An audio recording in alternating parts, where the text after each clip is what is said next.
Hi, my friends. I don't know if you noticed my background is always different. Now, let me give you a tip about this. Is actually I've got a place that's an industrial thing across the street here that's completely blank, right? That's such a good one because that way you don't have to worry about disturbing anything else like this on the street, okay? But it is good to move around because you start hanging around one spot when you're staying the nights in different neighborhoods and things like this. You stay more than 2 or 3 times a night, then pretty soon somebody starts, well, they've moved in and they wonder if you're up to something suspicious, right?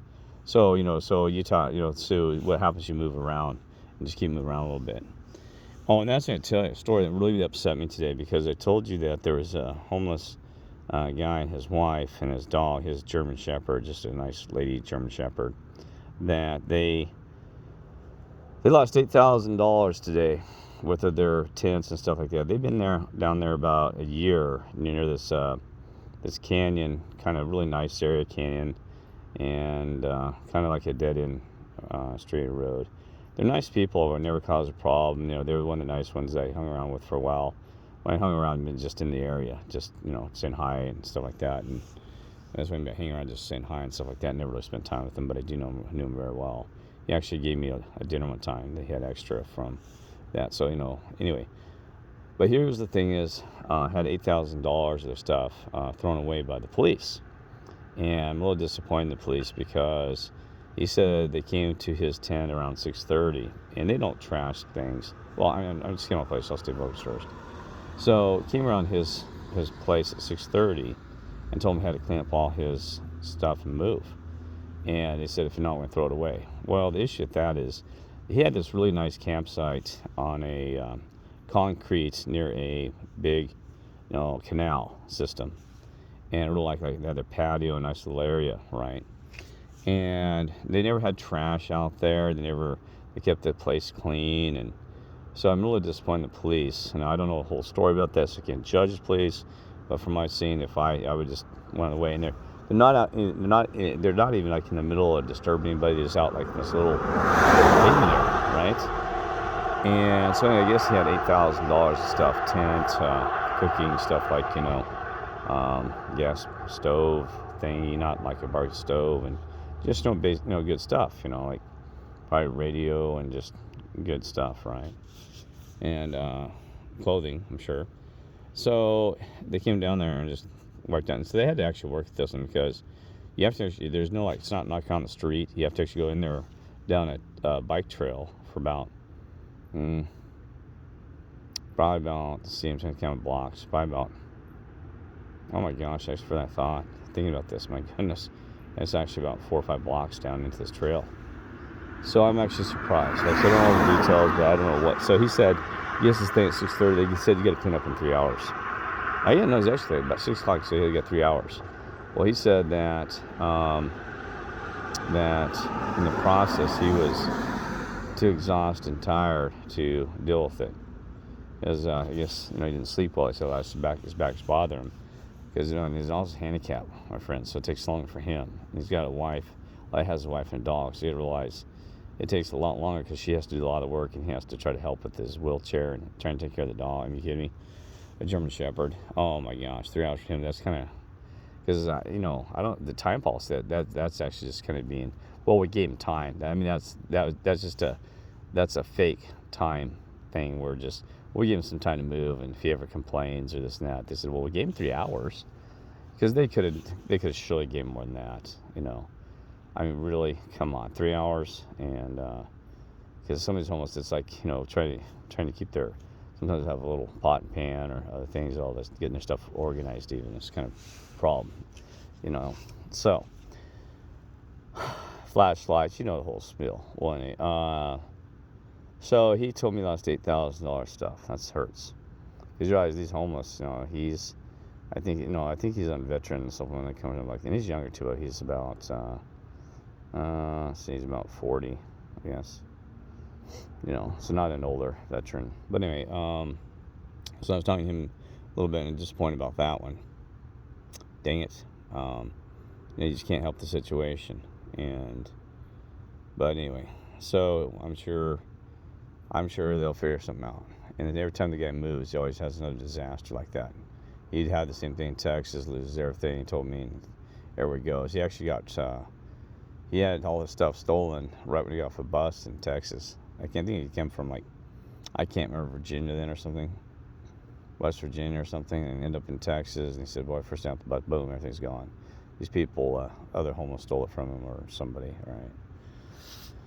It's a terrible world out here. So anyway, that's not, God, Kirk, well, I just want to let you know that's the type of stuff, that's my day. Every day I have some kind of, something that saddens my heart, or, working these streets, These streets are just, it's a hard thing to do at these streets, and some people don't even care. I talked to a lady earlier about just, because I'll be honest, folks, I myself, I want to have a temporary hotel. I got to get out for a little bit, and I actually called her and explained my situation there, and you just can't get help. I want a hotel voucher just to help me out for a little bit, to provide some financial relief while I'm fighting for money right and left now again.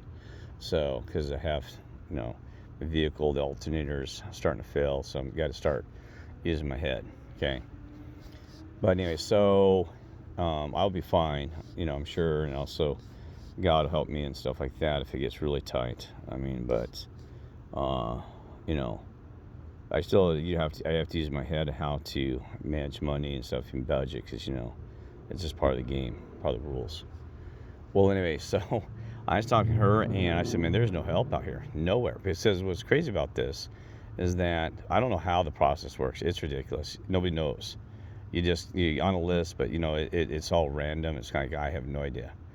It's not fair, the system. I told the lady, because I said, I need a motel voucher, because what happened was homeless, where they took like 45% of, how big San Diego is, all the different towns and counties and stuff.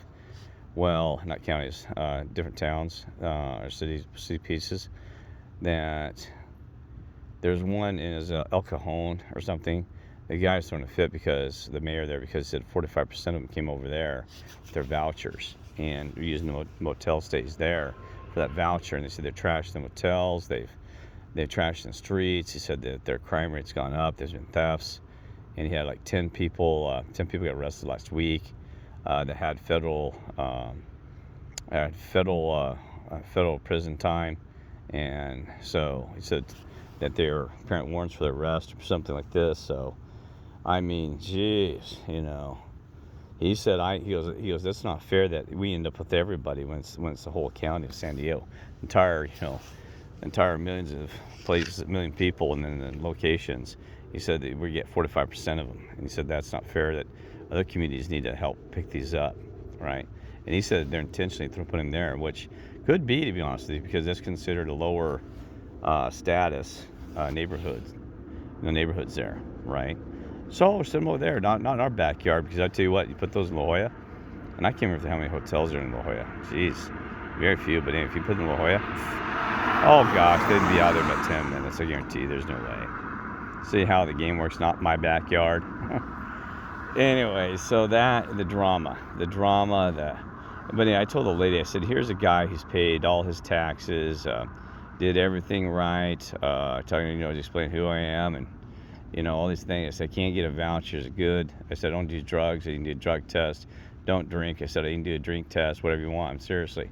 I said, you can have a drug test on me, drinking, alcohol, whatever you want, I'll take anyone just to get a place to stay. He said, because that's what they're saying, the problem is they're using drugs and stuff on top of this. And you can't. And it's impossible. I've been trying for I don't know. And I'll be honest with you, it comes down to race, situations of, all these things. I'm not kidding you.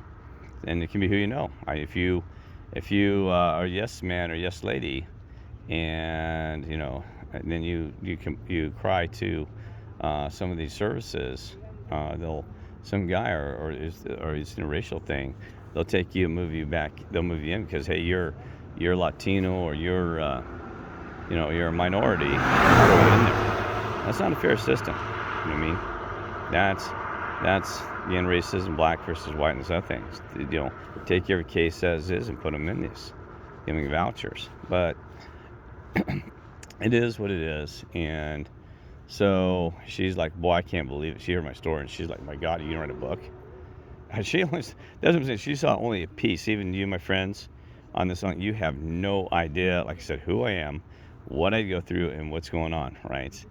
And you're like, well, why don't you just leave it at that, Kirk? Well, there's many reasons, because I don't want to explain this to you, that, that there is so much going on in my background that's even shocking to myself. I can't believe that your God creator has put me in every slot of society. I mean, way from the deep state to way to the top state, to the backyards of cities, to the front yards and neighborhoods, and towns and communities. I mean, it goes deep.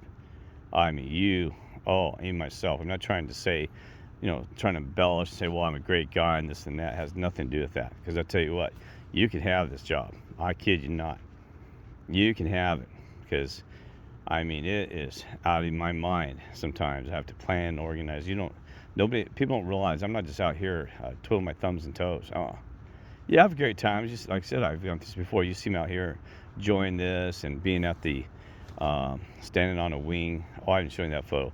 Standing on the wing of aircrafts and with the Navy and meeting people and talking to some great singers, like seeing it in Elton John or whatever, like these things. But then you don't see the other side of that where I'm out there, and these people don't even know that I'm sitting there working on the streets for your God, right? They have no idea that I'm right in the backyard. So, and how hard it is. I mean, I've been bugs, everything like you hear. I have to pay attention to bugs, and it's just, and be on the road and all the time. I mean, it's horrible, right? And I was keeping one eye on my shoulder and making sure that I'm not getting myself in a bad position anyway, where it can get harm or being being bothered by police or whatever, right? So anyway, not going about that. So, God, I ramble you. So here's what it is. Philosophy. Like, God, Kirk, yeah, where's the flaw? This is what this whole thing is about. I just want to put a note, because if I do a video, I do more than a comment, that Mark Twain, all these people, Benjamin Franklin, Edgar Allan Poe, I mean, all these major deep thinkers, a lot of them poets, some are just have famous quotes. They will tell you the same theme that we hear over and over and over and over again. They were awake just like you, me, and others. So yeah, I thought that maybe that we were the first ones, this new thing since the Mandela effect, and nobody was really aware of that the whole world's fake. It's kind of like a computer simulation. It's all bullcrap. 99.99% of the world we're operating in a computer simulation in a way. I can explain it more. It is, but it's deeper than that, okay? And yeah, our life's been scripted. Mine's Kirk. It means church. It means Galatian Espanol. But you can't, sometimes the names do match, they don't match. Most times they really do match. Certain dates, these actors and actresses, the whole thing is just a design, grand plan, so scripted, it's unreal. It's shocking how fine-tuned and perfect that everything is just like the perfect, I've done a million times, it's the perfect script. But you got to realize that we do have free will in the script, that you have decision, free choices. But to follow that script, it's part of your destiny.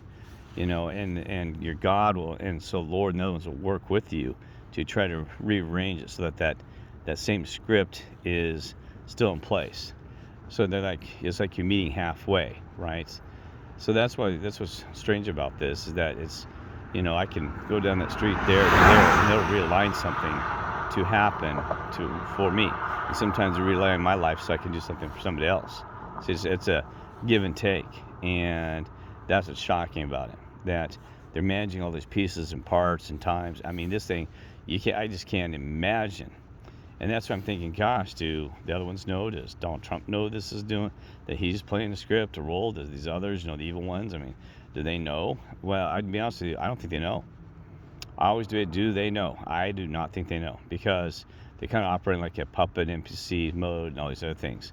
I haven't seen any behavior signs that would indicate they're not following their script perfectly to be in this evil puppet working for the beast system and satanic system, all that stuff. I've not seen signs or signals that let me go out there, right? Because the things they do could be humanly possible. Anyway, so I'll give you an example of these poets. Is every one of them says this reality. They said the real reality is fake. Every one of them. This, they all repeat it over and over again. It is fake. It is fake. They said this is not reality. And they said, reality is actually in your head. That's the way they kind of put it, which is true, right? Because you're the observer, so reality is in your head, and this other place is unreal, like a dream or whatever, kind of a nightmare at times, and also a sweet dream, whatever, right? So, and also, this is what one of them said. I can't remember if it was, God, I can't remember who it was last night. I was studying. Boy, it just blew my mind because I never thought about that. He said you're only going to ever be free. The only place you can ever be free is in your head. That's the only place it's the only thing that you can also have that's free is your thought and your memory, and your thoughts. Wow, isn't that true? Because I can think of anything and do, and in my head, even though that I'll have barriers to filtering stuff like that, and sometimes I get a spark an idea through the Holy Spirit, God, and all these other things. They'll not like hearing voices. No, Kirk, and I'm not saying that. I'm just saying that you have that instinct where they're kind of communicating through you, through your heart, your emotions, and subconscious mind, right? And which subconscious kind of consider what's called the Holy Spirit or whatever, right? But that's what shocks me. I had no idea. So what does that mean? Because it means a lot. Because that I thought like I said, we're the first ones. It means this has been going on a long time. How far back? Socrates, even further probably. That Plato talked about Plato's cave being a simulation. So a lot of deep thinkers figured this out. And so what's interesting about that is it's so crazy that you see these things in perspective, like the music. I used to think music was all about either romance or this or heavy rock. It's about partying and rock and roll. But then when you start like Pink Floyd, I never understood. I thought it was more for those hippies that smoke marijuana and stuff like that. I didn't really see any huge, deep spiritual messages in those. Even the hippies, you talk to them on the street that are, hey man, smoking marijuana, the wall, they still don't get it. They do not understand what's being said in those messages. So you have perspective. So it's kind of like layers that, it's kind of like layers of schooling in your head that you can see deeper into those deeper meanings. Kind of you dig deeper into the nuts and bolts of those messages. It's more than just perception, because you can start seeing they're actually telling you true things through these things. And that's it's kind of like, so you get a clearer and clearer picture of what they're trying to tell you, that they're just like you and I. I mean, I'd love to sit down with Mark Twain now and say, oh my gosh, I know what you knew. You knew this. He said, yeah, bud, yeah, seriously. Huckleberry Finn, Tom Sawyer, yes. I mean, that story is deep. It goes way deeper than everybody. Everybody tries to say what it is, but then it's spiritual, man. You start deep. So anyway, so that's like these people, and these commoners, the NPCs, the human prison bar people, the soulless ones, whatever you want to call these people. Not trying to insult them. That they'll never be awake to what this is. You have to really go through this. And what's really interesting about this is you have to go through a lot of pain to get here. I mean, I have gone through so much pain and losing money and getting stabbed in the back by friends and just loads of suffering. And the pain is what helps awaken you to this, because otherwise I'm in a sleep to it, right? I just want to back off a little bit because the pain, I've had enough, right? So, but all of them talk about this. Why do you think they just sat around because they were, and a lot of them talk about they're deep in pain, some are depressed, and they're just suffering, trying to find a friend. And that came up over and over again. Every one of them says, what's the best thing you can have is just having a friend, one friend. Because I hate to tell you, this whole world is full of just fake friends. They're all, hey, I'm your bud, and next thing you know, they're not. And then, like me, I had a former wife. Next time, she's cheating on me, and she's not even true about love. And, it's like, and the thing is, like, and that's probably my fault, because, I don't know if she ever really loved me. You know what I mean? I'm just going to use that for example. This like getting a friend, because, who was it? I can't remember who it was now. He said that, he goes, don't find the lady that you love, find the one that loves you. Okay? But then the problem is that's nice and dandy, but then you got an NPC narcissist that comes up, and an empath narcissist, which is dangerous. Says, oh, I love you, and show all that affection and love, and all of a sudden, boom, you have a time bomb anyway, right? So, and they all talk about the same thing. It's lonely. They said it's a lonely world. You know, and I'll be honest with you, I'm lonely. I mean, I get you on there in the comment fields. I got my mother to talk to, and Bob, and you know, a dog named Bear. But other than that, it's a lonely world, and you know, it's lonely, right? You feel like you're just associating with these people, not really being a true friend and stuff. So Lam said the key is just find that one friend. Is, you know, if you came to this world without a friend, leave with a friend, and then you'll say goodbye to that friend when you guys separate when your death, right? And that's sad. A lot of them weren't married. If they're married, they didn't talk much about their spouses in their poems or their quotes. I mean, seriously, a lot of them were just like, you know, a lot of them were operating in mode of singularity, and also they did that even when they're older. So because they just, you know, they just, you know, those things just didn't occur, and some argued, well, you know, they said they become a more developed person by being alone, right? I mean, I can't remember the story behind Einstein. I mean, I don't know the whole story behind that, but you know, he was married by the time. But you know, they said also that he was hardly around her. I can't remember her name. Apologies. But so my thing is, so I know going about this. Study the philosopher I said. Just type in quotes, famous quotes, that go through that, because even though we're spiritual, we got this God and creator stuff. We're on that. It'll teach you and make you very well rounded in culture to understanding and feeling better about the situation we're in, and that we're not alone in this. That's been going on for a long time, which you know, but it helps you deal with the reality of melding yourself into this fake reality. Okay, all right, love you all. God bless.